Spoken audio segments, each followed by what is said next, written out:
کذب کسے کہتے ہیں اور منافقت کیا ہے؟ منافق کے بارے میں کہا یقولون بافواہہم ما لیس فی قلوبہم، یہ وہ بات کہتے ہیں جس کی گواہی ان کا دل نہیں دیتا۔ معلوم ہوا کہ جھوٹ وہ ہے جس میں زبان اور دل ہم آہنگ نہ ہوں، اور یہی منافقت ہے۔ دل اور زبان کا ہم آہنگ ہونا سچائی ہے۔ اگر کوئی شخص علم نہ ہونے کی وجہ سے کسی غلط بات کو سچ سمجھ کر کہتا ہے تو اسے جھوٹا نہیں کہا جائے گا، کہا یہ جائے گا کہ اس کو اس کا علم نہیں تھا۔ یہ جھوٹا اس لیے نہیں ہے کہ اس کا دل اور زبان ہم آہنگ ہے، اگرچہ یہ بات بھی غلط ہے۔ قرآن تاکید کرتا ہے کہ ایسی بات زبان پہ مت لاؤ جس کے متعلق تمہیں علم نہ ہو، لیکن اگر کبھی ایسا ہوتا ہے تو یہ بات قلب کے اندر نہیں آئے گی، جہالت کے اندر آ جائے گی، رہ گئی خوف میں منافقت سے کام لینے کی بات۔ تو قرآن ساحرین فرعون کے کردار کو سراہتے ہوئے پیش کرتا ہے، جنہوں نے لالچ اور خوف ہونے کے باوجود بڑے دربار میں کہہ دیا کہ موسیٰ علیہ السلام صداقت پر ہے، اور یہ کہ ہم ایمان لے آئے ہیں۔ فرعون انہیں سولی پہ لٹکانے اور ہاتھ پاؤں کٹوا دینے کی دھمکی دیتا ہے، لیکن وہ خوف میں بھی اپنے ایمان سے نہیں ہٹتے۔ ساحرین فرعون کھلے بندوں کافر تھے، تو کھلے بندوں مومن ہوئے اور خوف کے عالم میں بھی مومن رہے۔ ان کی اس استقامت کو قرآن کریم نے اپنی دفتین میں محفوظ کر کے انہیں حیات جاوید عطا کر دیا۔ یاد رکھیں، انسانیت انہی نفوس کے دم سے قائم ہوتی ہے جو آزمائش کے موقعوں پر بھی اپنے دل اور زبان کو ہم آہنگ رکھیں۔ ان ساحرین فرعون نے اپنی جان کو جوفوں میں ڈال کر اللہ تعالیٰ کی تعریف و توصیف بیان کی، تو دیکھیں ان کے اوپر قرآن کس قدر تحسین و آفرین کے ڈونگے برسا رہا ہے۔ قرآن کی تعلیم کی روح سے منافقت ڈیول پرسنالٹی بدترین سنگین جرم ہے، منافقت سے پاک اور صداقت پر مبنی۔ حضرت ابراہیم علیہ السلام اور ان کے ساتھیوں کے کردار کو قرآن نے کہا قد کانت لکم اسوۃ حسنۃ فی ابراہیم والذین معہ، سورہ 60 آیت نمبر 4۔ تمہارے لیے حضرت ابراہیم علیہ السلام اور اس کے ساتھیوں کی زندگیاں بہترین ماڈل ہے۔ حضرت ابراہیم علیہ السلام نے خوف میں بھی کہہ دیا اذ قالوا لقومہم انا براء منکم ومما تعبدون من دون اللہ کفرنا بکم وبدا بیننا وبینکم العداوۃ والبغضاء ابدا، سورہ 60 آیت نمبر 4۔ ہم تم سے اور تمہارے معبودان باطل سے بری الذمہ ہیں، متنفر ہیں، ہمارا ان سے کوئی تعلق نہیں، ہم تمہاری ہر بات کا انکار کرتے ہیں۔ تمہارے اور ہمارے درمیان ہمیشہ کے لیے کھلی ہوئی دشمنی ہے۔ آگے ہے کہ ہمیشہ کی دشمنی کیسے ختم ہوگی، کہا حتی تؤمنوا باللہ، یہاں تک کہ تم بھی اسی خدا پر ایمان لے آؤ۔ قرآن حکیم میں حضرت ابراہیم علیہ السلام کو صادق کی بجائے صدیق کے لفظ سے نوازا گیا ہے۔ اگر رسول بھی سچ نہ بولے گا تو اس سے آسمان کے نیچے ہم سچ کو کہاں تلاش کرنے جائیں گے؟ رسول کے دعویٰ رسالت کی تو پہلی دلیل ہی یہ ہوتی ہے کہ وہ سچ بولتا ہے۔ وہ ایسی بات کہتا ہے جس کا کوئی محسوس ثبوت ہوتا ہی نہیں ہے۔ وہ کہتا ہے کہ یہ جو میں کہہ رہا ہوں یہ میری اپنی فکر کی تخلیق نہیں ہے، بلکہ خدا کی طرف سے مجھے یہ علم ملا ہے۔ وہ کہتا ہے کہ جو کچھ میں کہہ رہا ہوں اس کو میرٹ پر پرکھو۔ لوگوں نے اس صورت کے الفاظ میں الا ان تتقوا منہم تقاتا، سورہ 3 آیت نمبر 28 میں اللہ سے مغالطہ کھایا ہے۔ عربی زبان میں اللہ کے معنی بلکہ بھی ہوتے ہیں۔ اس اعتبار سے مطلب یہ ہو جائے گا کہ مخالفین سے دوست داری کے تعلقات بالکل نہ رکھو، اللہ البتہ ان سے پوری اپنی حفاظت کرتے رہو، محتاط رہو۔ دوست داری کے تعلقات سے منع کیا ہے تو اس کے معنی یہ نہیں ہے کہ ان کے ساتھ کوئی تعلق ہی نہ رکھو، واسطہ ہی نہ رکھو، ان کی طرف سے غافل ہو جاؤ۔ کہا یہ ہے کہ ان تتقوا منہم، سورہ 3 آیت نمبر 28۔ لا تعلقی بھی ایسی نہ ہو کہ ان کی طرف سے غافل ہو جاؤ، ان کی طرف سے پورے محتاط رہو، ان کے شر سے بچ کے رہو، اپنی حفاظت کا سامان رکھو۔ تو قاعتن کے معنی ہے کہ ہر قسم کا سامان حفاظت کرنا۔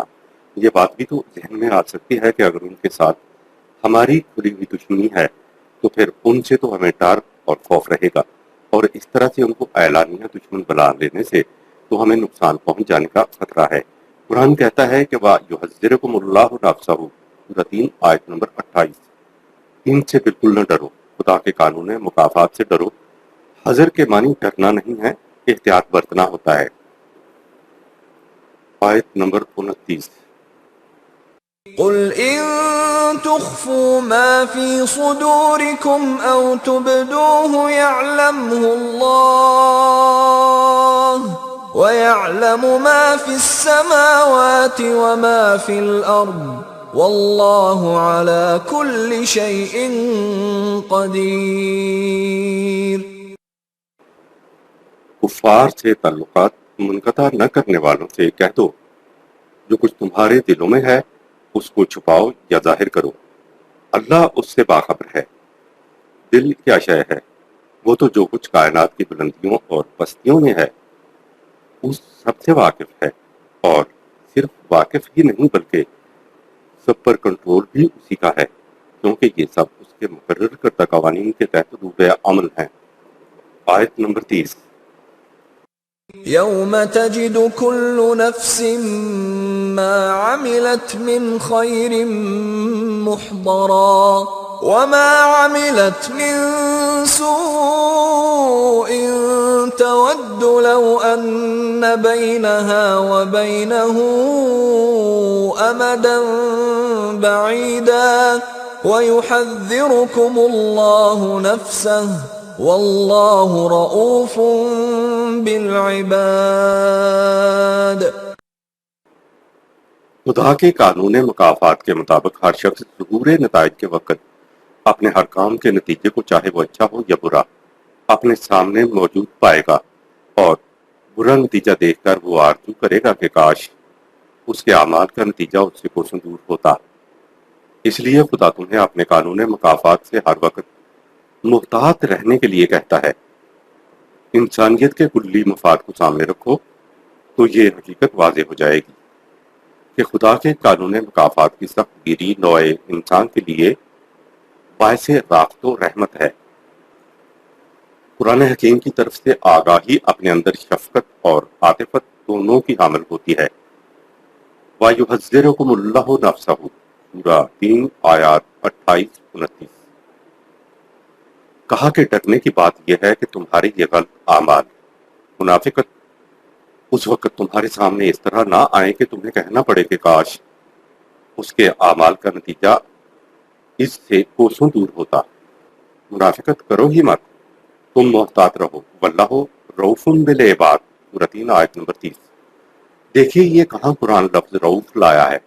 یہ تنبیہات اس لیے کر رہا ہے کہ وہ مومنین کے ساتھ رافت رکھتا ہے، نرمی کا برتاؤ رکھتا ہے۔ مومنین کو اس لیے ان چیزوں کو سمجھاتا ہے کہ زندگی میں محتاط رہنے کی ضرورت ہے۔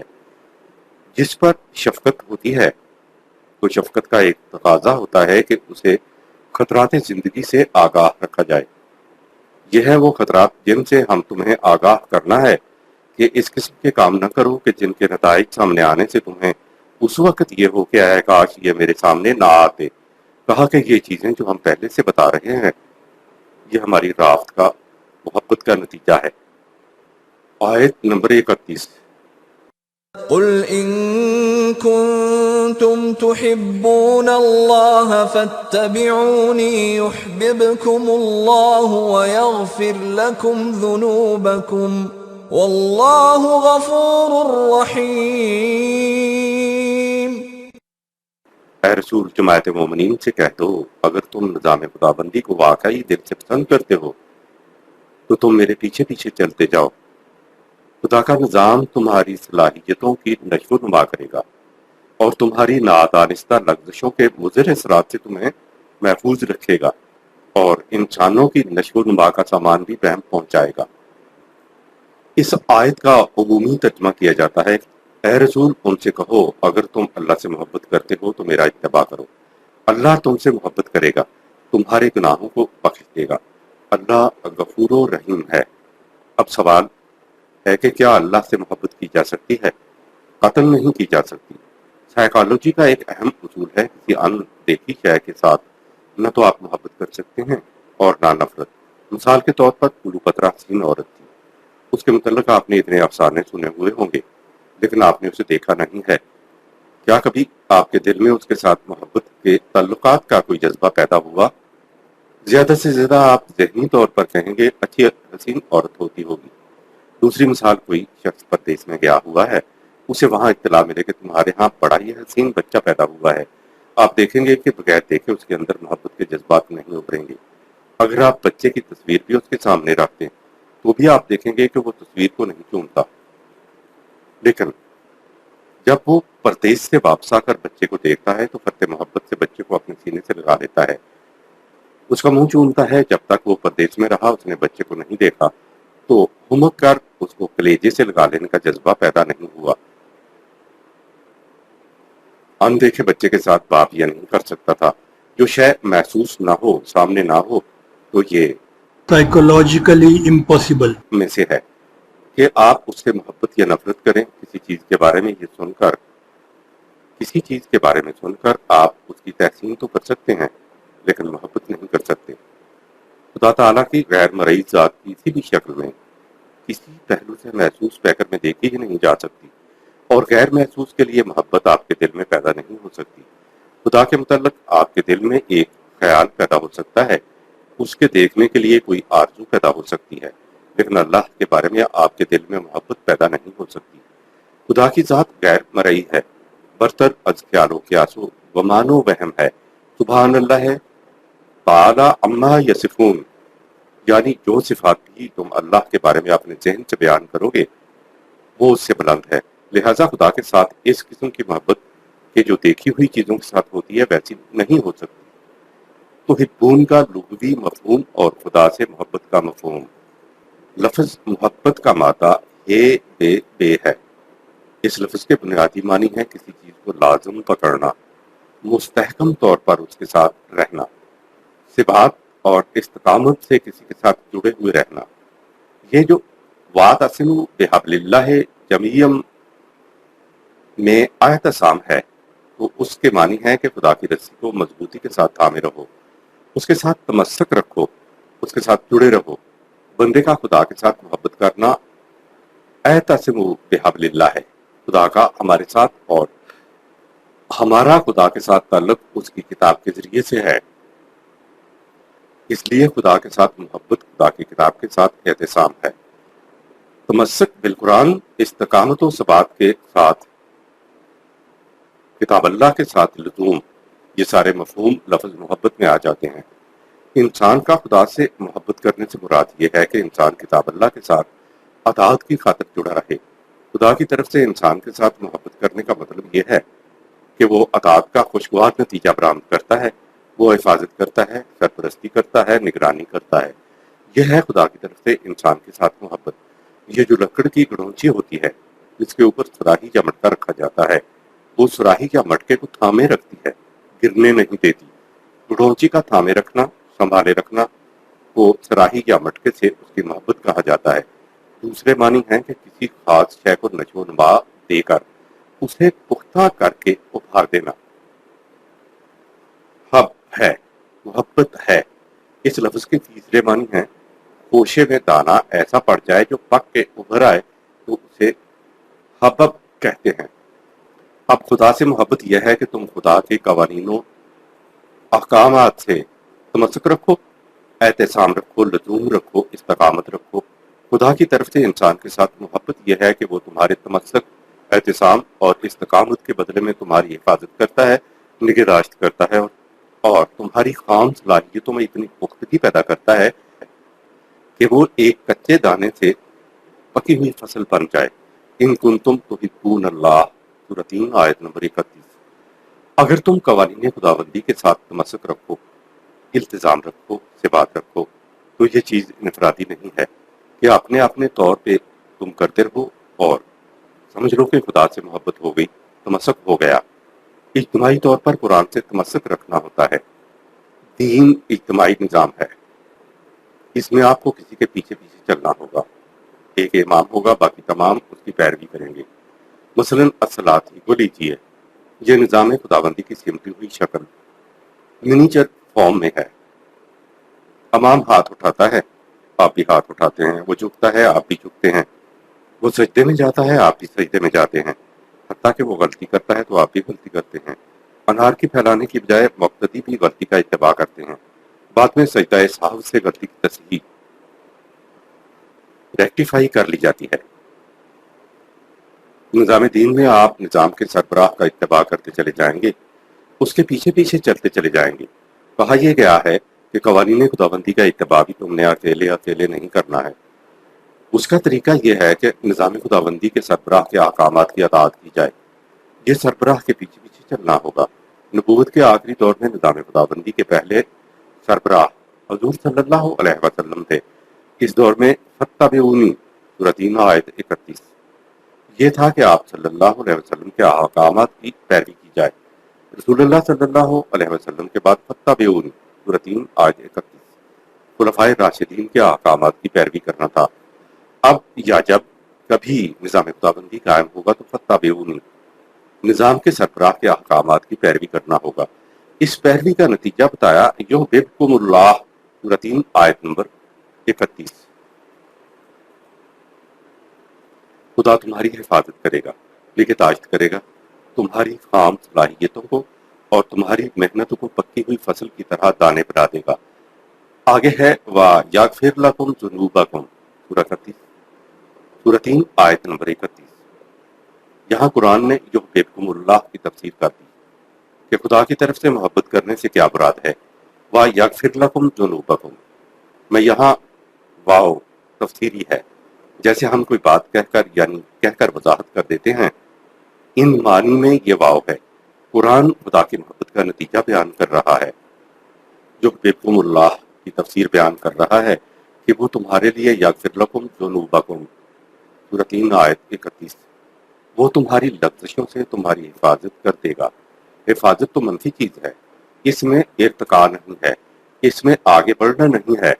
مثبت بات قرآن نے بتائی کہ واللہ غفور الرحیم سورہ 3 آیت نمبر 31 حفاظت کے ساتھ وہ تمہیں سامان نشو و نما بھی عطا کرے گا تاکہ تم ارتقائی طور پر آگے بڑھ سکو۔ آگے بڑھنے کا عملی پروگرام اگلی آیت میں آتا ہے،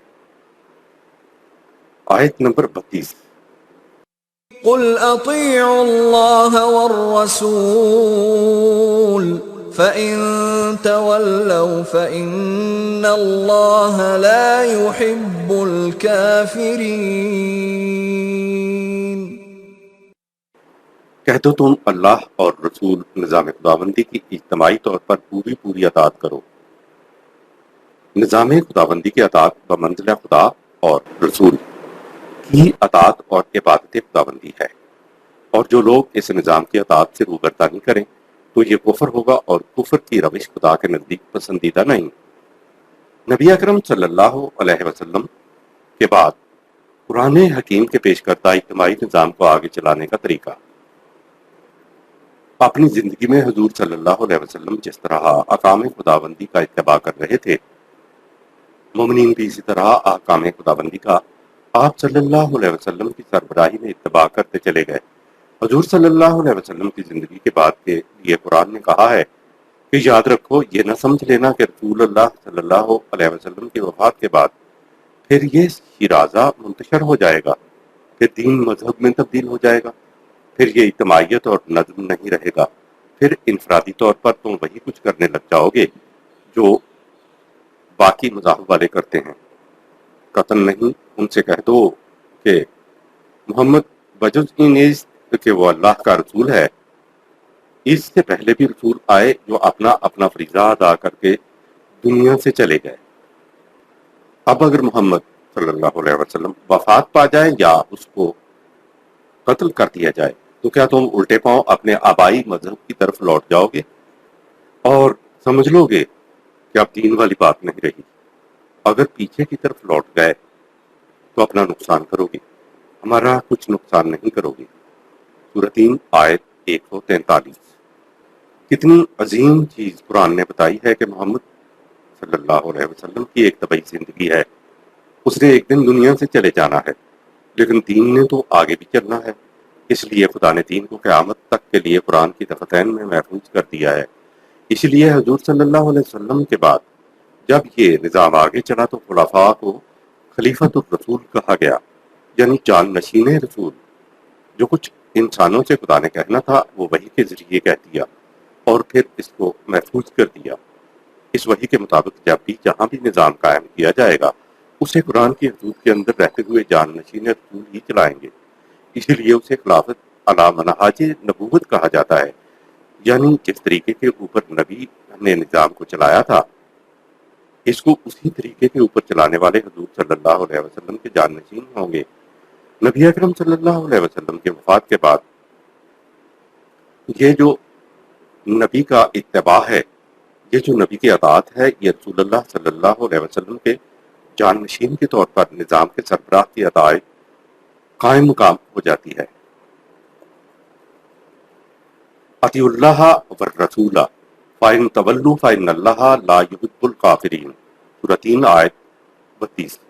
اگر اس سے روبردانی کرتے ہو تو یاد رکھو یہ کفر ہے، لا يحب الکافرین، دیکھا وہی محبت کا لفظ آ گیا، یعنی ان کی نہ خدا حفاظت کرتا ہے، نہ نگہداشت کرتا ہے، اور نہ ان کے کچے دانے کو بنا کے فصل بناتا ہے۔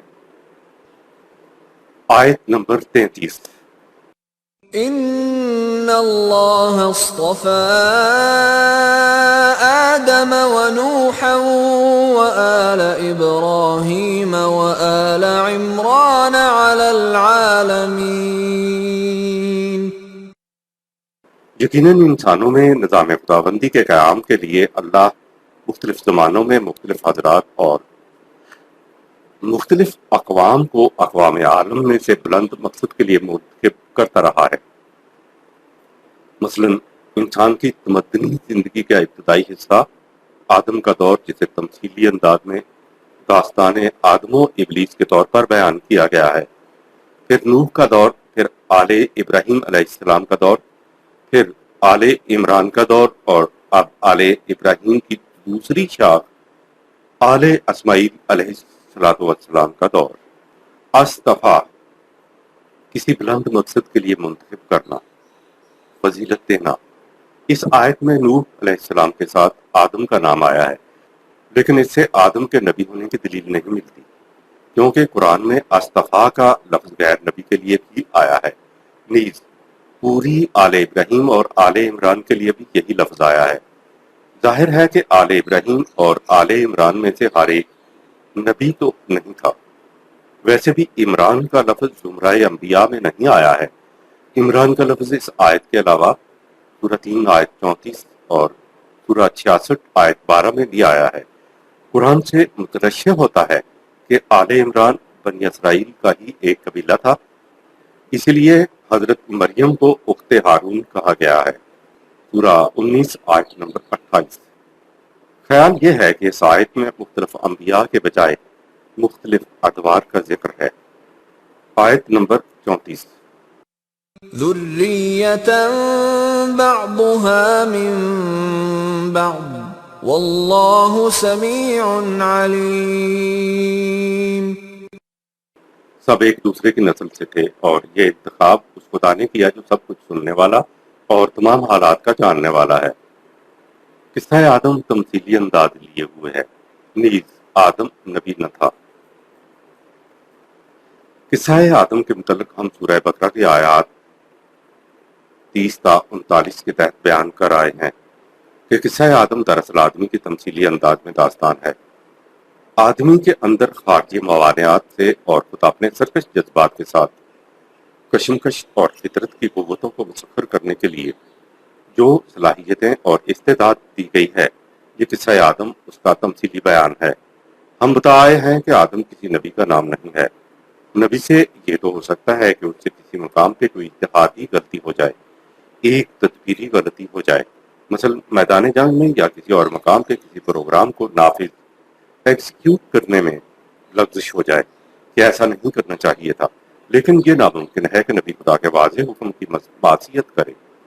معصیت کے معنی یہ ہوتے ہیں کہ اسے حکم دیا جائے کہ یوں کرو اور وہ اس کے خلاف کرے۔ قرآن نے آدم کی سب سے بڑی معصیت یہ بتائی کہ اس نے خدا کے حکم والا تقرب ھذا الشجرہ کی خلاف ورزی کی۔ نبی سے ساون اور نسیان سے تو لغزش ہو جاتی ہے، لیکن وہ خدا کے حکم کی خلاف ورزی نہیں کرتا۔ اس کے علاوہ سورہ البقرہ میں خدا کا یہ فرمان کیا آ چکا ہے، اے ابلیس، میرے مخلص بندوں پر تیرا زور نہ چلے گا۔ انبیاء کرام اور خدا کی اطاعت سے سرشار لوگ ہی تو مخلص بندے ہوتے ہیں۔ اگر آدم مخلصین میں سے ہوتا تو وہ خدا کے حکم کی خلاف ورزی نہ کرتا۔ آیت میں ذکر مختلف ادوار کی وضاحت۔ قرآن نے اصل میں آدم، نوح، ابراہیم اور عمران کی تاریخ کے 4 ادوار پیش کیے ہیں۔ مثلاً سب سے پہلے دور انسان کی ابتدائی تمدنی زندگی کا تھا، جس میں ہنوز زندگی کے مسائل اتنے زیادہ الجھاؤ والے نہیں تھے۔ یہ دور آدم ہے، یعنی آدمیت کا دور ہے۔ دوسرا دور حضرت نوح علیہ السلام کا آتا ہے۔ ان کے متعلق کہا ہے کہ وہ 950 برس تک رہے، تو اس کا مطلب یہ نہیں ہے کہ وہ 950 سال زندہ رہے، بلکہ اس کا مطلب یہ ہے کہ حضرت نوح علیہ السلام کی تعلیم کا اثر 950 سال رہا۔ اس دور کی ذہنی بلوغت کا اندازہ اس بات سے لگائیے کہ حضرت نوح علیہ السلام جیسے انسان کو کشتی بنانے کا طریقہ بھی معلوم نہ تھا۔ کشتی بھی خدا کے زیر نگرانی بنائی گئی۔ اس کے بعد تیسرا دور حضرت ابراہیم علیہ السلام کا آتا ہے۔ اس دور میں تمدنی زندگی بہت آگے بڑھ گئی تھی، مسائل حیات زیادہ پیچیدہ ہو گئے تھے۔ اس کے بعد چوتھا دور آل عمران کا ہے۔ کہا جاتا ہے کہ حضرت عمران حضرت موسیٰ علیہ السلام کے والد کا نام تھا، لہٰذا حضرت موسیٰ اور حضرت ہارون علیہ السلام کا جو سلسلہ ہے اس کو آل عمران کہا جاتا ہے، جو حضرت عیسیٰ علیہ السلام پر ختم ہوا۔ اس کے بعد چھٹا اور آخری دور محمد صلی اللہ علیہ وسلم کا ہے، جو قیامت تک کے عرصے کو محیط ہے۔ حضرت مریم کے متعلق لفظ اصطفیٰ کا مفہوم اور مومنین کے لیے فرعون کی بیوی کی مثال۔ دور عمران کے سلسلے کی آخری کڑی حضرت عیسیٰ علیہ السلام ہے۔ قرآن نے حضرت عیسیٰ علیہ السلام سے پہلے اس کی والدہ حضرت مریم کا ذکر ان اللہ اصطفیٰ سورہ 3 آیت 33 کہہ کر کیا ہے۔ اصطفیٰ کے معنی ہے اللہ نے منتخب کیا، برگزیدہ کیا۔ یہ ضروری نہیں ہے کہ جس کے متعلق اصطفیٰ کا لفظ آیا ہو وہ نبی ہو۔ حضرت مریم کے متعلق 3-4 آیتیں آگے چل کر ہے۔ وإذ قالت الملائكة يا مريم إن الله اصطفاك وطهرك واصطفاك سورہ 3 آیت 42۔ اور جب فرشتوں نے کہا اے مریم اللہ نے تجھے ایک بلند مقصد کے لیے منتخب کیا، تو اس کا مطلب یہ نہیں ہے کہ حضرت مریم نبی تھی۔ حضرت مریم نبی نہیں تھی، کیونکہ قرآن کی روح سے کوئی عورت نبی نہیں ہوئی۔ اصطفیٰ صرف نبی ہی کے لیے نہیں آتا، یہ لفظ برگزیدہ اور منتخب افراد کے لیے بھی آتا ہے۔ مثلاً خود امت محمد صلی اللہ علیہ وسلم کے متعلق کہا ہے ثم اورثنا الکتاب الذین اصطفینا من عبادنا، سورۃ 35 آیت نمبر 32۔ پھر ہم نے اس کتاب کا وارث ان لوگوں کو بنایا جنہیں ہم نے منتخب کر لیا تھا اپنے بندوں میں سے۔ تو یہ ضروری نہیں کہ جہاں لفظ اصطفیٰ آیا ہو تو وہ نبی کے متعلق آیا ہو۔ جنہیں بھی قرآن کسی مقصد کے لیے چن لیتا ہے، برگزیدہ کر لیتا ہے، ان کے لیے یہ لفظ لاتا ہے۔ حضرت مریم کو خدا نے ایک مقصد کے لیے چن لیا تھا، اس لیے ان کے ساتھ لفظ اصطفیٰ آیا ہے کہ ہم نے اسے برگزیدہ کیا، اسے منتخب کیا۔ قرآن کریم میں 2 اولو العزم عورتوں کا ذکر آیا ہے، ان میں سے ایک تو فرعون کی بیوی ہے اور دوسری حضرت مریم ہے۔ کہا وضرب الله مثلا للذين آمنوا امرأة فرعون سورہ 66 آیت نمبر 11۔ خدا مومنین کے لیے فرعون کی بیوی کی مثال بیان کرتا ہے۔ آگے ہے إذ قالت رب ابن لي عندك بيتا في الجنة ونجني من فرعون وعمله سورہ 66 آیت 11۔ اس کی بیوی نے کہا کہ یہ جو فرعون کا عقیدہ ہے، اس کے عمل ہیں، میں ان سے متنفر ہوں، مجھے اس سے نجات دلا۔ قرآن نے فرعون کی بیوی کو بطور مثال پیش کیا ہے جسے ایمان نصیب ہے، اور وہ فرعون اور اس کے اعمال سے نہ صرف متنفر ہے بلکہ دعائیں مانگ رہی ہے کہ مجھے اس سے تو نجات دلا۔ یہ اتنی بڑی چیز ہے کہ قرآن نے اس کے تذکرے کو اپنی دفتین میں محفوظ کر لیا ہے۔ عصمت کی حفاظت کی بنا پر قرآن کریم نے حضرت مریم کی عظمت کا ذکر ومريم ابنة عمران التي أحصنت فرجها سورہ 66 آیت 12۔ اور مریم عمران کی بیٹی یا قبیلہ عمران کی لڑکی مریم نے اپنی عصمت کی حفاظت کی۔ سوال پیدا ہوگا کہ عصمت کی حفاظت تو ہر شریف عورت کرتی ہے، تو کیا محض اتنی سی بات پر قرآن نے حضرت مریم کی عظمت کا ذکر کیا ہے؟ اور کیا محض اس وجہ سے اس کے متعلق کہا کہ وَاصْطَفَاكِ عَلَى النِّسَاءِ الْعَالَمِينَ، سورہ 3 آیت 42۔ ہم نے اقوام عالم کی عورتوں میں اسے برگزیدہ کیا۔ عیسائیت میں حضرت مریم کی پرستش ہوتی ہے محض اس لیے کہ وہ حضرت عیسیٰ علیہ السلام کی ماں ہیں۔ قرآن کے نزدیک کسی نبی کی ماں ہونا یا کسی نبی کا باپ ہونا، کسی نبی کا بیٹا ہونا یا اس کی بیٹی ہونا کوئی وجہ فضیلت نہیں ہے۔ آیت نمبر 35۔ إذ قالت امرأة عمران رب إني نذرت لك ما في بطني محررا فتقبل مني إنك أنت السميع العليم۔ جب آل عمران کی ایک عورت نے اپنے عقیدے کے مطابق اپنے رب کی منت مانی کہ میں اپنے پیدا ہونے والے بچے کو تمام دنیاوی امور سے آزاد کر کے تیرے لیے وقف کرتی ہوں تاکہ وہ تیرے مقدس گھر ہیکل کی خدمت کرے، سو اے میرے پروردگار تو میری اس نظر کو شرف قبولیت عطا فرما۔ بے شک تو ہی تو ہے جو سب کچھ سننے اور جاننے والا ہے کہ میں نے کس حسن نیت اور خلوص سے یہ منت مانی ہے۔ نظر یہودیوں کے ہاں ایک طبقہ تھا جسے نظری کہا جاتا تھا۔ بعض تو خود کو خدا کی نظر کر دیتے تھے، بعض کو اہل خاندان یا والدین نظر کر دیتے، اور بعض اوقات ولادت سے قبل ہی بچے کو خدا کی نظر کر دیا جاتا۔ وہ ساری عمر نظری رہتا۔ یہ خود ساختہ عقیدہ بھی تھا کہ عہد شباب میں نظری کا مرتبہ انبیاء کے برابر ہو جاتا ہے۔ یہ نظری عبادت گاہوں اور خانقاہوں میں راہبوں کی سی زندگی بسر کرتے تھے۔ شادی بھی وہ صرف راہبہ سے اور راہبہ صرف راہب سے کر سکتی تھی۔ ایسا لگتا ہے کہ حضرت مریم کے والدین کا تعلق نظری فرقہ سے تھا۔ اس قسم کی نظر خدا کو مطلوب نہیں۔ قرآن نے ان کے ایک عقیدہ کے مطابق جو واقعہ پیش آیا ہے صرف اس کا ذکر کیا ہے۔ محررن سورہ 3 آیت 35۔ تمام دنیاوی بندشوں سے آزاد، محررن سے ہی ہمارے ہاں لفظ تحریر ہے۔ جب تک بات آپ کے ذہن میں ہے تو وہ آپ کی گرفت میں ہوتی ہے، اسے آپ اپنے ذہن میں رکھتے ہیں، لیکن جب آپ ذہنی بات کو لکھ کر دے دیتے ہیں تو ذہنی بات آپ کی گرفت میں نہیں رہتی، بات آزاد ہو جاتی ہے۔ اسے وہ تحریر کہتے ہیں۔ حر مرد آزاد کو کہتے ہیں، اور چونکہ زندگی کی حرارت ان کے ہاں مرد حر ہی کا حصہ ہوتا ہے اس لیے ان کے ہاں دودھ کی گرمی کو بھی حر کہتے تھے۔ آیت نمبر 36۔ فلما وضعتها قالت رب إني وضعتها أنثى والله أعلم بما وضعت قالت رب إني وضعتها أنثى والله أعلم بما وضعت وليس الذكر كالأنثى وإني سميتها مريم وإني أعيذها بك وذريتها من الشيطان الرجيم۔ تو جب اس نے نظر کرتا بچے کو جنا تو اس نے کہا اے میرے رب یہ تو میں نے لڑکی کو جنا ہے، ماں کو خیال ہوگا کہ اس کے ہاں لڑکا ہوگا، اور اللہ کو خوب معلوم تھا اس چیز کا جو وہ جنی تھی، اور مریم کی ماں کو خیال گزرا کہ لڑکا لڑکی کی مانند تو نہیں ہوتا۔ ماں نے کہا کہ میں اس کا نام مریم رکھتی ہوں، اور اس نے آرزو کی کہ اس کو اور اس کی اولاد کو بھی شیطان مردود کے وساوت سے محفوظ رکھنا۔ مریم یہ سریانی زبان کا لفظ ہے جس کے معنی بلند مرتبہ یا عابدہ اور خادمہ کے ہیں۔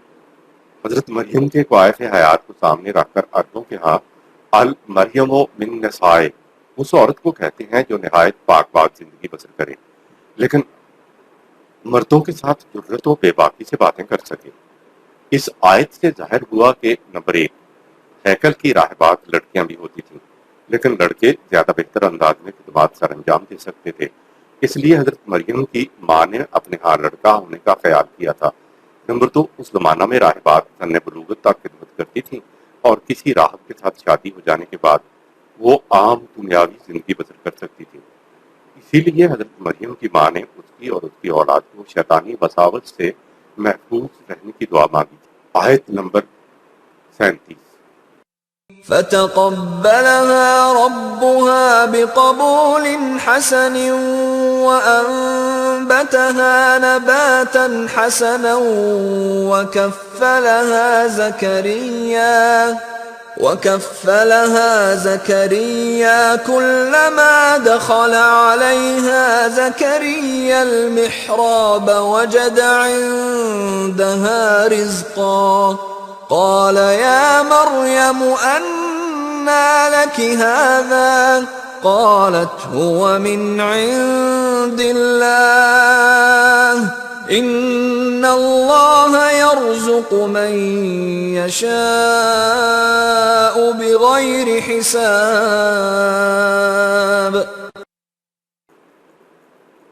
تو اس کے رب نے اس کی منت کو شرف قبولیت عطا فرمایا اور ایسے اسباب پیدا کر دیے کہ عمدہ طریق پر اس کی پرورش ہوتی رہے، اور زکریا کو اس کا کفیل بنایا۔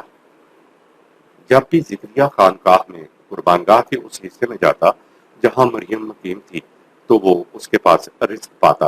احتیاطاً ایک دن زکریا سے پوچھا، اے مریم یہ چیزیں تمہیں کہاں سے حاصل ہوتی ہیں؟ اس نے کہا یہ اللہ کے پاس سے ملتی ہیں، یعنی زائرین باربنائے عقیدت یہ چیزیں فی سبیل اللہ دے جاتے ہیں۔ بے شک اللہ اپنے قوانین کے مطابق جو حاصل کرنا چاہیں بے حساب وافر رزق عطا فرماتا ہے۔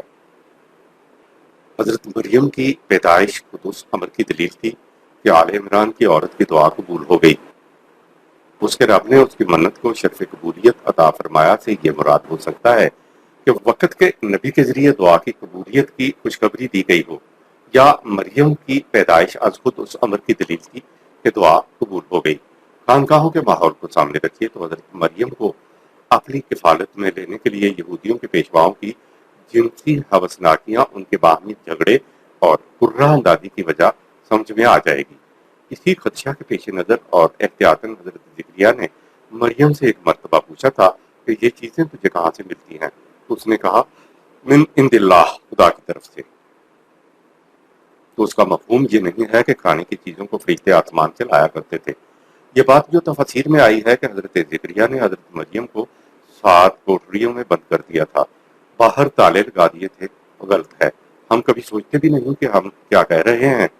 ایسا کبھی نہیں ہوا تھا کہ حضرت زکریا علیہ السلام نے حضرت مریم کو تالوں میں بند کر دیا ہو۔